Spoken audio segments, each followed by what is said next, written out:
감사해야 될 건데 감사가 없죠. 기본적으로 좌파는 원망이 좌파의 투쟁 원동력이니까 불평이 투쟁 원동력이죠. 감사하지가 않는 거죠. 그럼 뭐가 불만이 많아요. 항상 보면 저희도 뭐 영적인 운동권 비슷하다 해가지고 교회에 좀 불만이 있긴 한데 성경대로 안 하는 것 같아서. 근데 좌파는 막 불만이 많아요. 우리하고 달라 불만이. 성격이 다르다요. 불만의 성격이. 권력을 자기네들이 가지지 못해서 불만이야.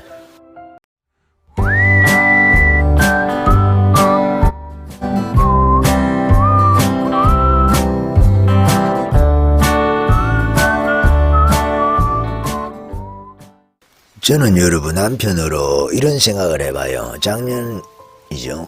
총선에 우파가 패배한 것이 참 다행이다는 그런 생각을 해봐요. 그렇기 때문에 문재앙이가 자기가 하고 싶은 것을 국회를 자기가 또 장악을 했으니까 마음껏 했을 거 아닙니까? 원 없이 하고 싶은 거 다 하지 않았겠어요. 제가 올해 초에 바로 신년 1월 1일에 꿈을 꿨거든요. 그러니까 12월 31일 날 자서 1월 1일 날 꿈을 꾼 거죠. 문재인이하고 양복 입은 군인들을 관리하는 양복 입은 군인들이 있더라고. 그리고 그 뒤에는 군복 입은 군인들이 딱 있는 거예요.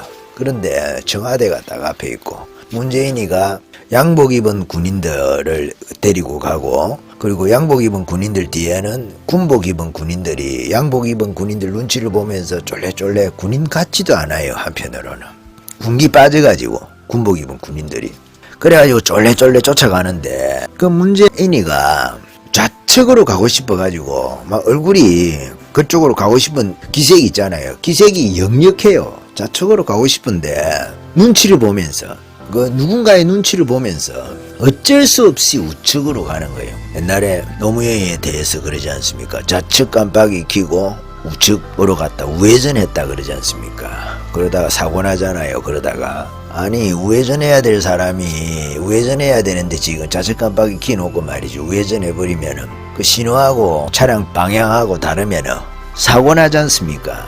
그래서 결국은 사고가 터진 측면도 있지 않습니까? 왜?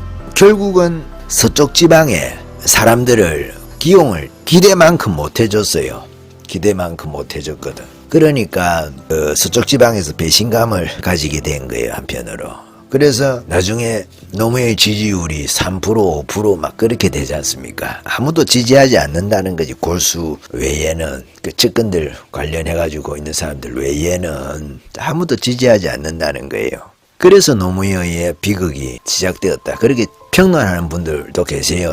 서쪽 지방 사람들을 중간에부터는 그쪽 사람들 편중하지만은 않았거든요. 그쪽으로만 하지 않았다 보니까 그 문제가 발생을 하는 거죠.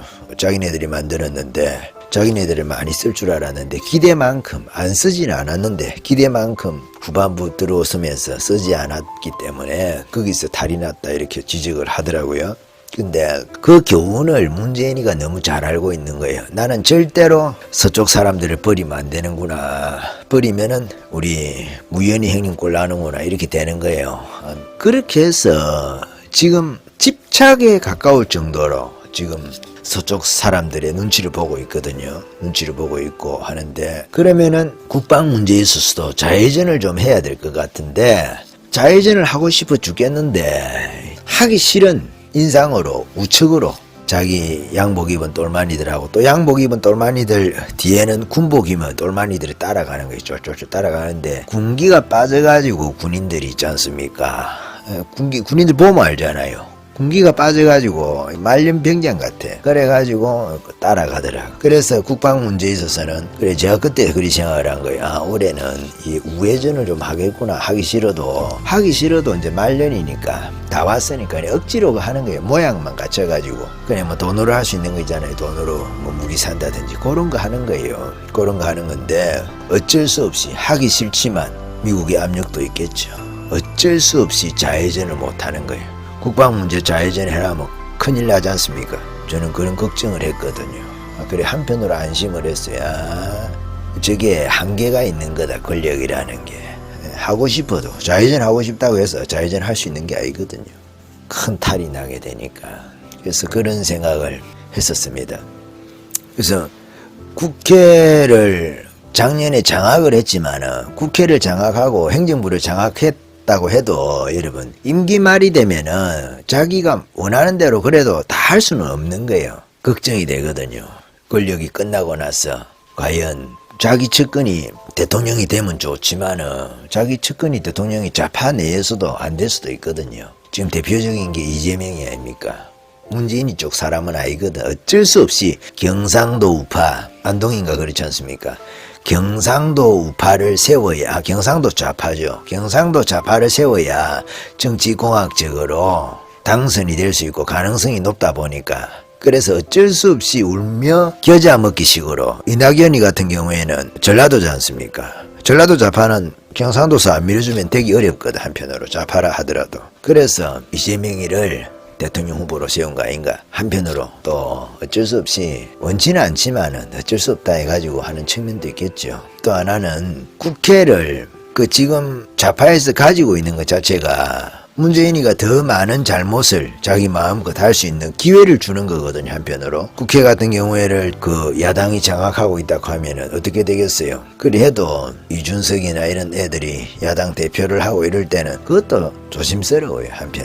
한편으로 조심스러운 거죠. 그래 하는데 기회다 이 말이죠. 죄를 지을 수 있는 기회를 악인에게는 하나님이 허락할 때도 있는 거잖아요. 마음대로 해봐라. 근데 나중에 더 많이 맞는다고. 악한 사람이 10년을 사는 거하고 10년을 살면서 죄를 지은 거하고 악한 사람이 100년을 살면서 죄를 지은 거하고 악한 사람이 1000년을 살면서 죄를 지은 거는 다릅니다. 바다를 맞아도 다르고 지옥도 자리가 다 다르다고 하지 않습니까? 형벌을 하나님 공의롭게 하거든요. 이 땅에서 감옥도 다 마찬가지잖아요. 지옥이라고 다 같은 지옥은 아닙니다. 불지옥이라고 해도 그 차이가 있을 겁니다. 분명히 성경에는 행위대로 심판을 하신다 그랬거든요. 행위. 생각도 우리 행위의 일종이죠. 머릿속으로 마음을 품고 생각하는 거 이런 것도 마찬가지겠죠. 말하는 것도 마찬가지고 손발도 다 행위에 속하는 거잖아요. 이 몸 안에 있으니까. 이 몸 안에서 하는 거거든요. 그걸 다 행위라고 하는 거예요. 말도 생각도 악한 자의 생각, 악한 자의 마음, 깡팍한 그 마음도 이 행위에 다 범행위적으로 넣을 수가 있는 거예요. 범행위에다가 넣을 수가 있는 거예요. 그래서 악인이 형통한 것이 좋은 게 아니에요. 더 많이 얻어 터지니까. 시편에 나와 있지 않습니까? 다윗이 맨날 기도하는 게 그거잖아요. 주님 어느 때입니까? 사울이 날로 괴롭히는데 언제까지 내가 쫓겨다녀야 됩니까? 악인이 끝이 없을 것 같잖아요. 악한 자의 통치가 사울이 40년이나 통치라니까 끝이 없을 것 같고 영원하고 무궁할 것 같은데 악인의 통치가 무궁하지 않습니다. 절대로. 기한이 정해져 있는 거예요. 하나님이 허락하는 데까지. 일제 치하를 36년 정해놨듯이 조선왕조 몇 년, 고려왕조 몇 년 이렇게 정해놨지 않습니까? 대략 우리가 한 500년씩 알고 있지 않습니까? 그런 것처럼 대략적으로 그런 것처럼 기한이 있는 거예요. 적거리 통치기간 7년. 박근혜가 하기는 아니지만은 박근혜가 그렇게 된 것까지도 어쩌면은 역사를 전체적으로 큰 역사를 하나님께서 흐르게 하고 그 속에 말이죠. 악한 일인 것 같지만 그 저변에서 다시 하나님께서 무엇인가 새로운 선한 역사를 위해서 일하시는 그 섭리가 있다는 거예요. 교회를 또 경성하고 씻어가지고 깨끗하게 해가지고 박근혜가 아니라도 제가 말씀을 드렸지만은 박근혜가 아니라도 좌파가 기승하게 되는 좌파가 이제 힘을 키워가지고 말이죠. 노조도 언론도 그리고 시민단체도 국회도 그리고 뭐 우파 내에 있는 좌파 비슷한 애들도 말이죠. 이렇게 해서 좌파 성향의 사람들이 힘을 키워가지고 이제 우파의 색깔이 분명한 자들과 싸울 준비가 이제 돼가지고 거기에 박근혜가 아니라도 그 당할 수 있었을 건데 하필 거기다가 박정희의 딸 이 나라를 이렇게 잘 살게 만들어 놓은 좌파가 볼 때는 원수고 우파가 볼 때는 은혜를 입은 그 박정희의 딸이 그 왜 그렇게 싫어하는지 모르겠어요. 좌파는 박정희하고 박근혜 때문에 그래도 아니죠. 박정희 때문에 그래도 먹고 살았을 건데 지금까지 그렇지 않아요. 감사해야 될 건데 감사가 없죠. 기본적으로 좌파는 원망이 좌파의 투쟁 원동력이니까 불평이 투쟁 원동력이죠. 감사하지가 않는 거죠. 그 뭐가 불만이 많아요. 항상 보면 저희도 뭐 영적인 운동권 비슷하다 해가지고 교회에 좀 불만이 있긴 한데 성경대로 안 하는 것 같아서. 근데 좌파는 막 불만이 많아요. 우리하고 달라 불만이. 성격이 다르다요. 불만의 성격이. 권력을 자기네들이 가지지 못해서 불만이야. 저는 뭐 교회에 대해서 불만이지만 제가 교회의 어떤 돈이라든지 세력이라든지 조직이라든지 이런 걸 못 가져서 불만을 가지는 게 아니거든. 조직이나 뭐 그런 거 줄까 싶어서 걱정이지. 나는 무섭지 않습니까? 그런 거. 여러분 책임감이라는 게 있잖아요. 어깨에. 그렇잖아요. 그 무서운 겁니다. 지도자가 된다는 거, 많은 사람들에게 영향력이 있다는 거. 제가 요즘에 유튜브 채널을 하나 열심히 보는 데가 있거든요. 너무 감사해서 고마워요. 이 어려운 시기를 조금이라도 정치적으로 이슈를 웃게 해주는 거예요. 즐겁게 해주는 거예요.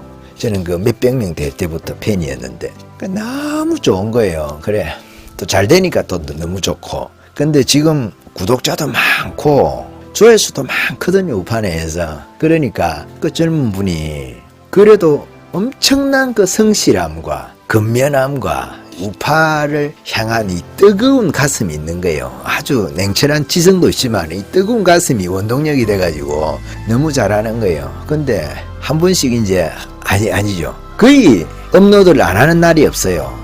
매일 거의 올려요. 매일 올리는데 참 대단하다. 옆에 있으면 막 박수라도 이렇게 그 물개 박수라도 쳐드려야 돼. 아이고 잘한다고. 이 어려운 시기를 그 위로받으면서 유튜브 휴대폰 저 멀리 계시지만은 참 고맙다 이런 마음이 있는데 그 하루를 이번에 안 올린 날이 있는 거예요. 하루를 안 올렸어. 그런 일이 없거든. 그래서 내가 저런 분은 아파 눕든지 좀 거칠게 제가 표현을 하게 뒤지지 않으면 유튜브에 출근할 그 양반이시다. 그리 생각을 하는데 하루를 안 올린 거예요. 무슨 의논해가지고 그렇게 했다던데. 그래 보니까 그런 거예요.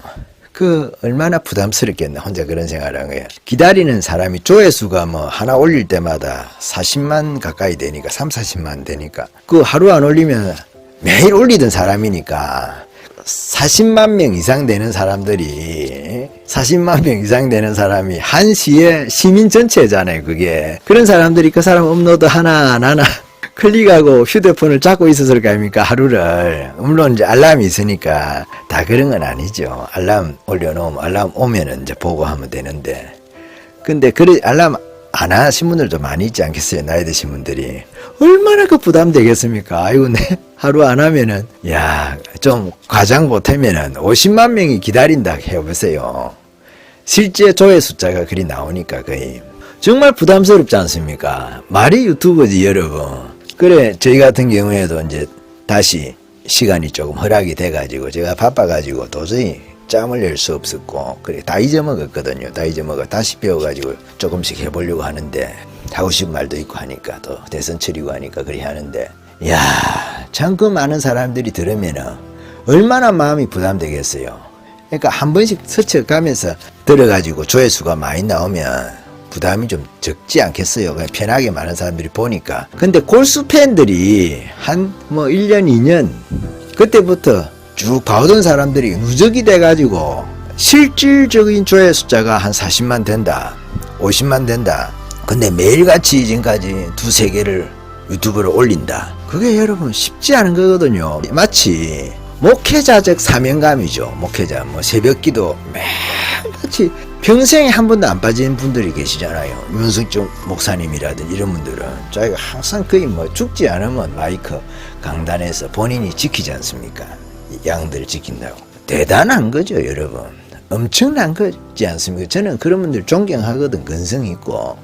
우리한테 막 그리 해라 가면 마이크 딱 분질러 버리고 주님 자유가 아니면은 죽음을 단락하면 안 되끼니까 자유가 아니면은 주님 소그룹을 주세요. 소그룹을.